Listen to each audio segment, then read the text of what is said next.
Magandang araw po sa inyong lahat. Kumusta po kayo? Sana po ay nasa mabuti kayong kalagayan. Narito ang talakayin natin ngayong araw na ito.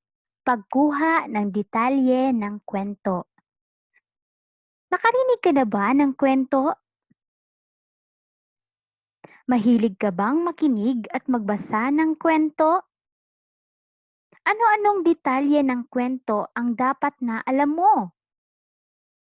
Bago natin simulan, alamin muna natin ang kahulugan ng salitang lumayas.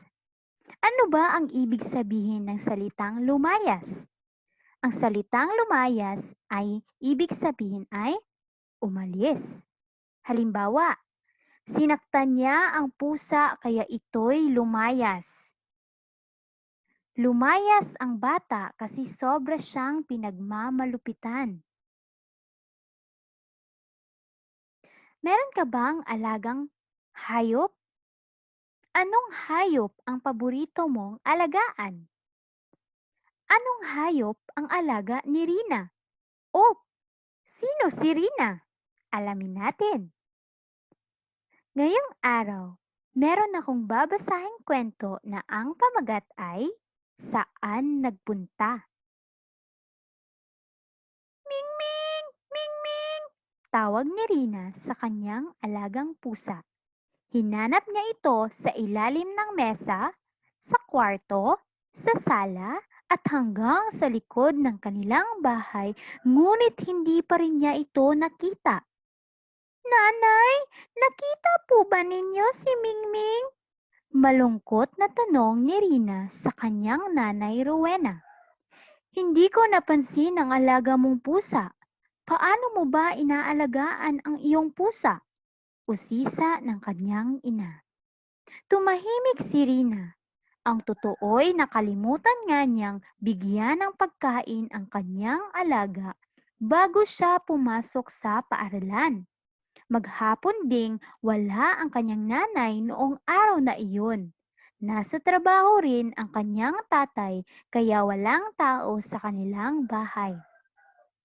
Saan kaya nagpunta si Mingming? Lumayas na kaya ito? Tanong ni Rina sa sarili. Nagpatuloy si Rina sa paghahanap hanggang napansin siya ng kanilang kapitbahay. Rina, ano ba ang hinahanap mo at panay ang tingin mo sa mga halaman? Tanong ng kanilang kapitbahay ni si Aling Malu. Magandang hapon po, Aling Malu. Nakita po ba ninyo si Mingming? Tanong ni Rina. Pumasok si Aling Malu sa kanilang bahay. Nang siya ay muling lumabas, may dala siyang kahon. Iniabot niya ito kay Rina. Napangiti si Rina nang tingnan niya ang loob ng kahon. Naroon ang kanyang pusa na mahimbing na natutulog. Salamat po sa pag-aalaga kay Mingming, Aling Malu. Natutuwang sambit ni Rina. Narinig kong iyak ng iyak ang iyong alaga sa ilalim ng tanim kong halaman kaninang umaga. Kaya kinuha ko siya at binigyan ng pagkain. Paliwanag ni Aling Malu. Huwag po kayong mag-alala dahil simula po ngayon, lagi ko na pong aalagaan mabuti si Mingming.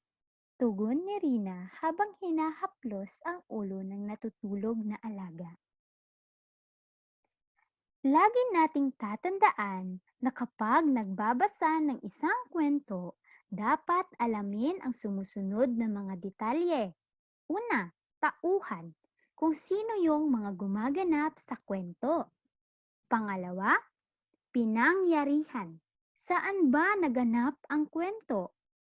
Tatlo, pangyayari, ano ba ang mga naganap sa kwento? Yun lamang po. Maraming salamat. Naway meron po kayong natutunan.